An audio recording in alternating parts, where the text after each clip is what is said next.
Darren J joins me, and we're going to discuss the lack of Irish place names in residential areas. First of all, Darren, good morning and welcome to Northside Today. Good morning, Donnie. Nice to talk to you. Darren, as a Cork man, I suppose I would find this a little bit strange because we probably, I suppose, with having a couple of Gael-Tacs down that direction, we would be maybe a little bit more familiar with seeing the double naming, we'll say, on signs, etc. But it is surprising that in a country, as I said in my intro to today's programme, where Irish is still officially recognised as the first language of the country, that when a new development is undertaken, it would strike me as a very simple thing to put both names on the signs.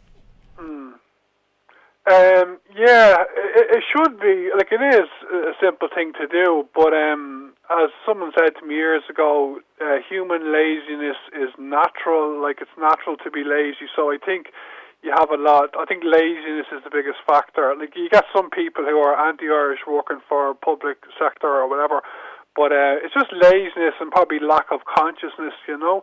Like, I know for the last 10, 20 years in Cork, where you're from, in particularly County Cork, a lot of new residential areas were named in Irish. There's not many in the city, but in the county. In Dublin, throughout independence, we got independence in 1922, and in Dublin and most counties actually in Ireland, there were few named solely in Irish from 1922 up until the 90s. And it's a mark of shame, I think, kind of, if you're interested in Irish and you look back in the period from independence, you would have thought, given how radical the people who fought for independence were, you would have thought that there would be a greater visibility of Irish from when we got independence and the decades on. But if you actually travel around Ireland, say the Republic of Ireland or Northern Ireland, and you look at all the estates that were built 50 years ago or more than that, most of them haven't got Irish names. They're named in English and they have a translation on the road sign, but the name on the pillar or whatever going into the area is generally in English. And it's only since, as I said, the early 90s when Galway City Councillors passed a motion that all of them Galway City Council will be named solely in Irish, that the development really got off the ground, if you know what I mean. So it's only, and it spread, the influence of it spread from Galway to a lot of other counties in Ireland. And down in Cork, you have an organisation called Gael-Taca based in Cork City, and they've been doing great work on it for the last 20 years. In other counties in Munster and other places. But there are still like about 10 counties in the Republic of Ireland, and there are few proportionately named in Irish only, you know. Is it a throwback maybe to an era, and I'm conscious of the 1922 reference there, Darren, where maybe that a lot of those people that they wanted to distance themselves from let us say, the methods and how we actually achieved independence, and they wanted to sort of be seen on the world stage as being a really, really forward-thinking and legitimate government, so that they tried to cut their ties with anything that could link them back to the exploits that maybe got independence in the first place. Would that have been part of it, do you think? I don't know. I never really thought of that. Well, I know that, well, I've heard anyway, that when we got our independence, the head of the civil service, as opposed to the public sector, the civil service remained largely the same. So the people who were working for the civil service back in 1923 and after that were descendants or the same people who were working for us when we were part of Britain, you know. And then I think, looking back on time, I think there was a lack of consciousness of this sector. People were just focused on bread and butter issues, and I mean, I think that's what it was. But I'm not an expert. I'm only 38 years of age, so I don't know a lot about 1922 to 1990, as regards personal lived experience. Well, hard as it is to believe, I wasn't even around in 1922. I know. And a thing, Darren, which has struck me down through the years, and it brings it right back to what we were chatting about this morning. I have seen a number of developments, and to be quite honest with you, it would nearly be impossible to put an Irish name on them because they are so English in their orientation. I know, yeah. I do often wonder why we can't take something from the locality or the neighbourhood in which these schemes are built, because there is history in every corner of the country. Why we have to go importing names from other parts of the world? I know. To be fair, things have improved. I know Paul Kilcunacon from Gael-Taca in Cork. He died about 11 years ago now, but he was very involved in advocating in the media, talking about a name should be given. He wanted them named in Irish, but he wanted them to be named kind of relevant names as well. Because there has happened over the years that estates or apartment blocks have been named after English monarchs or whatever, And I don't we have a lot of Anglo-Irish history in Ireland, and I have no problem with some developments being given English names, but I think there should be a lot more Irish names. You know what I mean? It's not. In fairness, Darren, it's not as though we're stuck for them. We have a very, very, we have a very, very colourful and beautiful language, and I mean there is so much we could take from it. And I suppose the other side of it is too, Darren. And I'd be interested in your take on this. That were that to be done, would you have a situation where children in school, because of the fact that when they have to give their name and address, that if the address is in Irish, it may help to promote the Irish language just that little bit more? Oh yeah, no, definitely. I think if there were a lot more Irish named areas in Dublin, it would be great for the Irish language. I remember about 10 years ago speaking to an official in Dublin City Council, and I raised this issue with a few of the councils over the years. He said to me it was just tokenism, to have Irish on an entrance pillar or gate going into a Irish only name or a bilingual name is tokenism. I don't know where he's coming from in that, but because I think that it would be great. It wouldn't solve all the problems. I don't want to overemphasize how important it would be, but if an area is named in Irish or named bilingually on the entrance pillars or the gate, that name is there for forever or for decades, and it's increasing the visibility of Irish. You know what I mean? So I think it's great. I wouldn't have been interested in this topic for the last 15 years if I didn't think that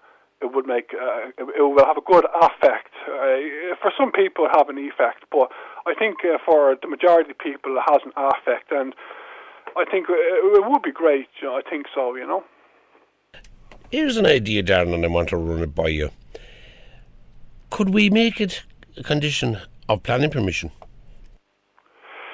Yeah, I was thinking that at the moment, and traditionally, it's been the power is rested with the local councils. To be fair to Fingal County Council, over the last few years, I've noticed in northeast Fingal or East Fingal, a significant number of them are and have been named Irish over the last few years. So that's great. I live on the other side of Fingal in Castleknock, and there have been very few houses built, so there's not much going on over here as regards current new houses. But it's up to every council to decide. I used to be in favour about 10 years ago of kind of an amendment either to the Official Languages Act or to some planning act saying that it should be stipulated that he should be named, or it should be at least named bilingually, or if not, or whatever, more in Irish, whatever. But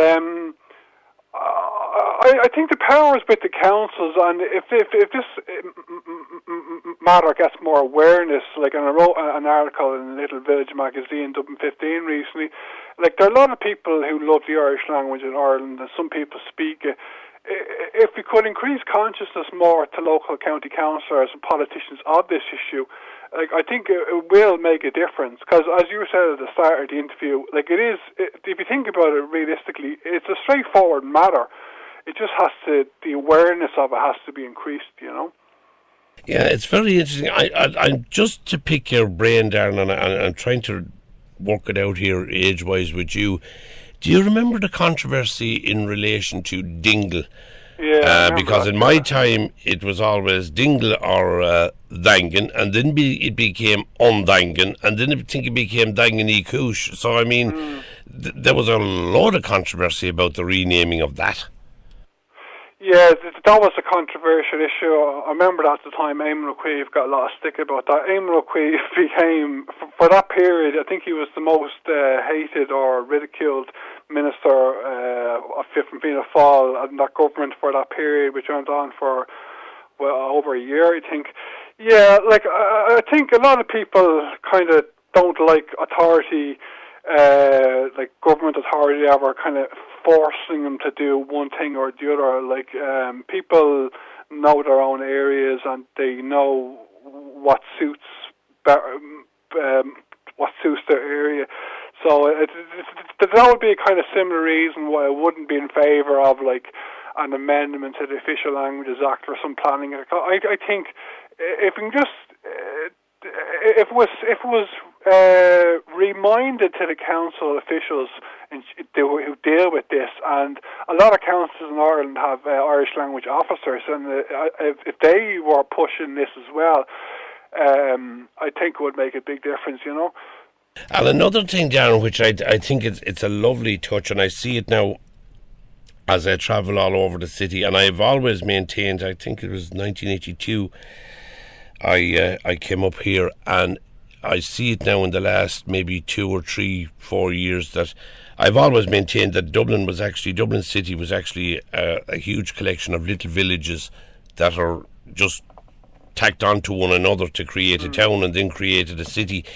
But if you drive around now, you see these lovely black signs as you enter various areas. Like, welcome to Raheny, welcome to Fisborough, and I think they're actually lovely. And that was another opportunity to use the Cúpla Focal Gaeilge. Yeah, as far as I know, they're all in Dublin City Council, and I've took a couple of photos of some of them actually. They're lovely, they are, and yeah, I'd love to see the other 3 councils in Dublin do the same thing. Probably a different colour they'd use, whatever. But yeah, anything that's kind of voluntary that increases the use of Irish, like the government didn't tell Dublin City Council to produce those signs. They produced it out of their own collective will. So I'd love to see definitely all across Dublin in every area. I'd love to have those kind of signs or different colour or whatever. But welcome to Castleknock, Fáilte, Cashon, Knocker, welcome to Blanchardstown, whatever. I'd love to see them all over Dublin. And I do think, like, it is. It doesn't take a lot of work for an area to be named bilingually or in Irish only, and if there were more than named, I think it'd have a lovely effect for the language in Dublin and other counties, because there are about 10 other counties in the Republic who are similar to Dublin that have proportionally few named in Irish only, you know. And Darren, finally, before I let you go, and I'm very grateful to you for taking the time out to talk to me this morning, but is there any place that people can contact or go online or ring in order to, if they have an opinion in relation to this, that they can register or voice their opinion? Yeah, I'd recommend 2 things. I'd recommend you contact the council. If you go to your local council's website, they usually have, most of the time, a page in Irish kind of detailing their services. and they usually have a specific email address for doing services through Irish. So I contact them in Irish or in English that way. But I'd also gone to local politicians about it. I'm not saying necessarily have to visit a local TD's office or whatever, but like there'll be a lot of politicians are canvassing now with the local and European elections coming up. And if this became, if there was an awareness increase, so I'm not just saying this because it's election time, like I think that this awareness should be kind of consistent permanently, so it doesn't take people like me writing articles in local papers or doing interviews talking about it. It just happens naturally. I'd recommend contacting your council and raising it, but particularly with local councillors, because it is a local council issue. You know what I mean? And you took the words out of my mouth, Darren. You were doing a bit of mind reading. I was just going to say it's a very opportune time with the local and European elections coming up on the 25th, because whatever about for the next couple of years, you won't be able to step outside your door, but you're going to meet a politician who will try and convince you that you're their long-lost friend for the next couple of weeks anyway. Darren J. Pryor, thank you so much for joining me this morning. It is interesting, and I'll tell you, Darren, and I will ask you to do us a favour, and I know you do a lot of contributions for us here. You might just keep an eye on this and see how it progresses and come back to us maybe in a while and see if there has been an uptake and if there's anything we can do to maybe push this, because, as you said, the reason that it isn't done in the round is probably just down to laziness. Okay, it's great talking to you. Great talking to you, Donnie. And you, sir. Thank you so much. Bye. Now then, that was Darren J. Pryor there, and it's an interesting concept, you know, because, as I said, some of us use a lot of it, more of us use a little bit of it, some of us use a smattering of it, and some of us use a couple of words of it. But it is still, officially, our first language, and it doesn't cost a lot to put it on road signs and names of areas. And you know, it's an interesting idea, and it's something that does keep the language out there. And then you have the choice. You can, if you don't want to use it, you don't have to. You have the English version, but if you want to use the Irish version, it's there for you to use. So just something maybe for you to think about. And again, our thanks to Darren J. Pryor there for that.